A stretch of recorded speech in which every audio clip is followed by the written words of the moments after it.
Hello，我们现在在台中机场的入境大厅，就是你一下飞机就会到这个地方来。然后这个地方呢，有一些特别的设备要跟大家介绍一下。在我的左手边呢是旅游服务中心，你如果有一些旅游的资讯，你想要索取的话，这里都有中文、有英文的介绍版本，也有日文的。好，那右手边这边呢，这个小小白色的柜台呢，它可以申请网路卡，可以申请电话卡，还可以申请一个台中很有用的叫做悠游卡。好，这个悠游卡呢，它就是可以在台中可以坐公车前10公里都是免费的，一张卡片只要100元，然后你再储值100元就可以用。那如果你想要上厕所呢，就是往后方走就有了，那边也有东西可以吃哦。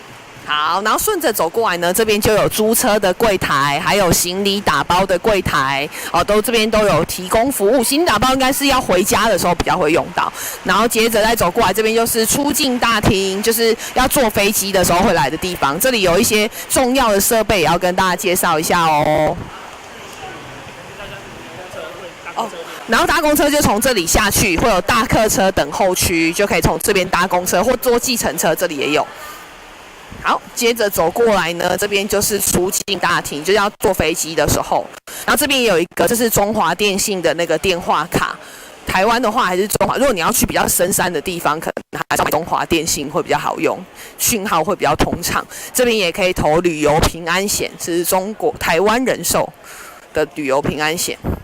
然后这边就是出境柜台啊，如果你想要自己办 check in 的话，这边也可以用。然后越过了出境大厅之后呢，我们走到这边有一个很重要的服务柜台，就是这个退税区。那这边的话是自动退税，你要准备你的护照，准备你的信用卡或是银联卡，还有跟店家拿的单据来这边退税。那如果你觉得比较复杂的话，我们这边有一个海关的退税服务柜台。好，然后这边虽然有看到台湾银行，但这里的台湾银行只能存款哦。如果说你想要换汇的话，就要到刚刚入境大厅旁边的台湾银行那边才可以换汇哦。然后再来往前走。就直接的，我们往前走的话，这国内航厦是干嘛的呢？就是台湾是一个海岛国家。